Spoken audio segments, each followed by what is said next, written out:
a lot of our stories. But either you could dwell on it, or you could take that hopelessness and say, I don't ever want to feel like this again, and let it drive you, and let it be that passion, and let it be that hunger, and let it be that intuition that you get to take advantage of every opportunity that you possibly can. The world is at the palm of your hands. It all depends on what you're doing with it.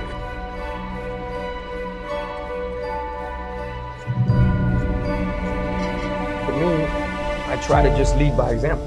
I think that to be a prime example of how you want people to be in their community, in their culture, and be able to be in society, you have to start where you're from. So I tell people, if you don't know where you're from, you don't know where you're going. And if you don't stand for something, you're gonna fall for anything. I didn't make it through high school. I went to about 25 different schools, lived in a lot of neighborhoods, good, bad, the worst, you name it. In Georgia, I was in a foster home. It was what we had to do. Economically, whether it was an eviction, whether it was, we didn't have lights, food, electricity, money, whatever it may be, but we survived. When I was in first grade, I lived in a neighborhood called North Miami. And in North Miami, I would go to school and the kids would make fun of my nose. They were like, Armando, you got a clown nose, Armando. I started working when I was 5 years old at a flea market on Northwest 7th Street and 37th Ave. And from there, I parked cars at 6 years old. I cleaned bird cages at 7. I sold everything with my mom. My mom sold everything, you name it. So I would knock on doors with her, and I learned what that rejection felt like. But the rejection, again, became gasoline to the fire. And all of that taught me how to appreciate hard work and opportunities. And that's what I learned from growing up. Being there in those situations and just appreciating anything you got your hands on, whether it was a piece of food, a place to stay. Yeah, I was always around some trouble. It came to a point I was doing something outside. My father had told me in Spanish, he said, Armandito, come here. I was taping pistols to the bottom of the car. Since when are you a mechanic? I'm like, oh boy. He said, you keep doing what you want to do. It's your life. But 2 ways this is gonna end up. I'm telling you right now. He said, dead or jail. The lessons from my youth that were very important to my success. Remember, when you're growing up in a certain environment, you can easily become a product of that environment. My environment was, you're either playing sports, you're selling dope, or you're going to prison and dying. It's that really that simple. That's the multiple choice, A, B, C, D, that's it. What I learned from that is I got a chance to see what I didn't want out of life growing up. And I would say thank you to my mom. I love you so much, but more than giving me love, she gave me survival skills. She taught me how no matter what, no problems, just solutions. So we always found a way to make it happen. And living in all these neighborhoods and going through the system, I just feel like the system was built to fail you instead of push you through. But these aren't things it's not to play victim, it's to play victor. This is what makes me victorious. This is what makes me who I am. Because you take all the negatives and you make them a positive. So to me, that's the biggest lessons that I learned growing up, was just watching that hustle, watching that struggle, watching that sacrifice, and feeling that sense of hopelessness that I never wanted to feel. Well, I learned how to deal with it, but I never wanted my kids to feel that.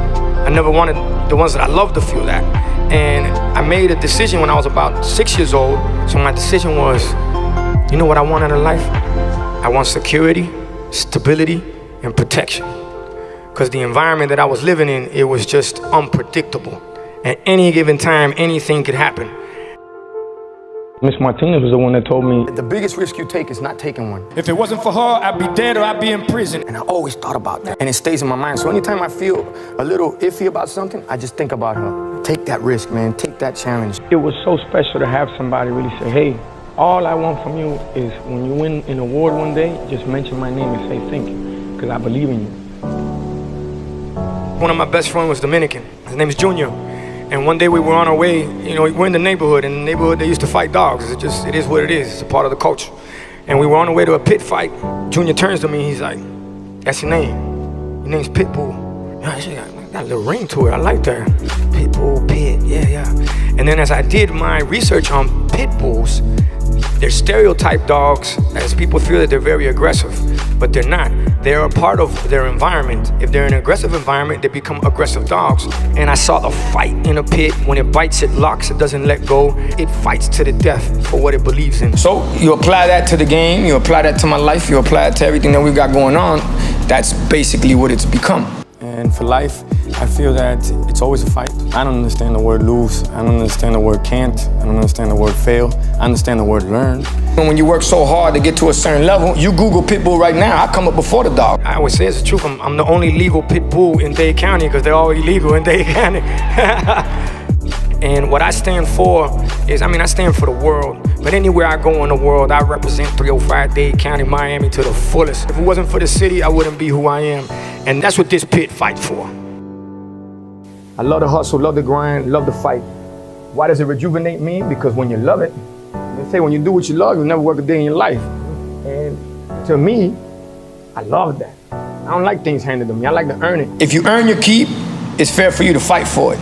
It's about showing up, don't talk about it, be about it. And that's why when you hear me say, take your life from a negative to a positive, what's a story without ups and downs, valleys, peaks, losing? You know, you gotta lose, you gotta slip, you gotta fall. Everybody does. They're not mistakes, they're must-takes. And you don't make mistakes, mistakes make you. So you gotta just take it on. Welcome it. Welcome it. Let it knock you on your ass. You can knock me down, but you won't knock me out. Nobody gets on a roller coaster that just goes straight. And life's a roller coaster, baby. You want it to go up and down and tear and twist and do all of that, because that's what makes it worth living. Failure is the mother of all success. If you don't lose, you don't appreciate a win. That's like a boxer that says he's never been hit. Doesn't exist. It's like a ball player that's never missed. Doesn't exist. But if you're able to pivot, always find a way to mutate, modify, then you'll be all right. But how does that happen? You gotta challenge yourself. You gotta take the risk. The biggest risk you take is not taking one. You gotta be able to think out the box and go, even though everybody's going right, I gotta go left with this one, but you're listening to your gut. I've been raised off of a lot of motivation. My mother, when I was younger, she would put Anthony Robbins tapes, in the car. It's just always keeping me motivated and inspired, so I've always looked for positive ways. So I've done the same thing with music. Patience, passion, perseverance equals success, and working hard. In the music game, you gotta give somebody a good product, make sure they like it. So the difference is my product, you don't snort it, you listen to it. And being an entrepreneur is understanding that the word no is a great word. And no, they taught me, and O means new opportunity. I love rapping, I love having a great time and telling a story. But what I like to do is show people growth, maturity, and evolution. So a lot of people tell me, it's like, hey Chico, how come you don't rap for the streets no more? I tell them, it's real simple, dog. I rap to get out the streets, not to stay in the streets. Even if you're in the streets, can you imagine, why would you want to push the same product everybody pushing? Now you got to fight for territory. Now you got to fight for a spot. Now you got to fight for a hole. You got to fight for a trap. Imagine if you come up with your own product. Nobody looking at what you're doing. You got your own hole, your own trap, your own block, your own everything. Now you create your own city, your own world. So if you got good karma, then the law of attraction is going to give you great karma. So I think if you're a good person, good business, and work hard, create that reputation, and the puzzle comes together. And the law of attraction, I believe it exists. I'm constantly writing down my goals because I'm writing records. Good thing is that once a record goes, it's basically like your goal is now out there in the universe and everybody's helping you on that goal. Listen, yes, they're party records, you're having fun, you're enjoying, but there's messages in here. You go from either hearing a record to really listening to the record, and then you start to connect the dots. You gotta envision it, you gotta focus, you gotta believe in it, and you gotta get used to the word no. The word no becomes yes. Simplicity is the key to success. So I'll round up that with this. In the word can't is can, in the word don't is do. In the word won't is one, in the word impossible is possible, and in the word impossible is impossible. Once you figure out you're possible, you can break through any barrier, any border, there's no limits, and you live life how you want to live it instead of life living you. My mother always told me nobody's dumb, nobody's stupid. It's just, you gotta figure out how you learn. It's almost like think of it as a garden. You plant certain seeds. Some grow quicker than others. Some take a little longer. Some need more TLC than others. But living in this society of instant gratification, I want you to understand this. It's a marathon, not a sprint. And more than anything, at a young age, understanding that it's not about the money. My mother always said, money's a passport, allows you to come and go, but it does not make you. You work hard for the money, so the money work hard for you. Money don't make you, you make money. Make a difference, take a risk. That's how you really live out your dream. But if you're worried about what everybody's talking about you, forget about it. Then you're caught up in the noise. I still got a BlackBerry. What does BlackBerry allow me to focus on? Family, business, that's all I need to focus on. I don't care what they say about me or they don't, because you'll never make everybody happy. That's for sure. I never got caught up with the fame. I never got caught up with being in the club every night. I don't even get caught up with social media. And it doesn't allow the noise to come in. When we were growing up, they say, believe none of what you hear and only half of what you see.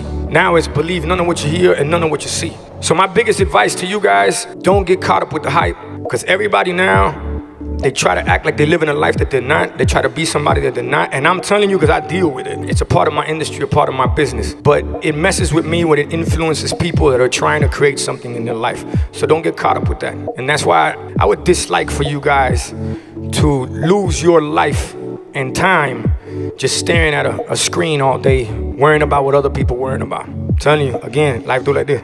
Boom, boom, boom. Next thing you know, you're 30 years old and going, what just happened? Bottom line. Focus, envision, set goals, believe, and not selfish, but self first. And what I mean by self first, love yourself first, help yourself first, believe in yourself first. Then you can love others, help others, and others will believe in you. But if you ain't in tune with yourself, believe me, you ain't fooling anybody but yourself. Right now, we're living in a society that they actually believe that perfection exists, which, by the way, it doesn't. And imperfection is what it is to be perfect. And when you have a society that's driven by followers and likes, forget about followers and likes. You should hang around leaders and unique. You gotta love yourself. And then you believe in yourself and you create things out of nothing, you know, from nothing to something. Every record that y'all seen that touched the world, that I've been very blessed. Thank God for that. Thanks to the fans for that. They told me it was not gonna be a hit. They didn't believe in it. All the execs was like, you're crazy. This is never gonna work. Every one that they thought was gonna be a hit, I threw it out the window because it didn't work. So what do? You gotta listen to your gut. You gotta believe in yourself. You believe in yourself, others believe in you. You help yourself, you can help others. You love yourself, you can love others. It starts with you. Not from a selfish standpoint, but from a believing in yourself standpoint. And being willing to fail to be the fun part. That's the fun part. When people are looking at you like you're crazy, that means you're doing something right. If you're worried about your credibility, it's because you were never credible in the first place. Because you're worried about what other people think about you. You got to go for it. And at first, they're not going to see it. Because to have vision is to understand everybody else is blind. But when they do, then everybody's on it. There's a slogan that I live by, which is, there's no losing, only learning. No failure, only opportunities, and no problems, only solutions. So when you look at life like that, anything that's put in your way, you look at it like, okay, this happened for a reason, for me to figure out another way to go. And for me, I've never really looked at anything as a low point because I say it in the record, Time of Our Lives with Neo, every day above ground is a great day. So if you could look at life like that, then you can take it on, be motivated and inspired, and instead of expecting things, you appreciate them. So enjoy the ride, live life, don't let life live you. And you gotta live for the moment. Learn from the past, live for the moment, build for the future. But you gotta live for the moment. That's what living is about. When it gets easy, it becomes boring. And those tough challenges, what you gotta do is you gotta meet them face on, head on. Don't procrastinate. Don't leave something for tomorrow that you could do today. I'm telling you folks, why dream when you can live it?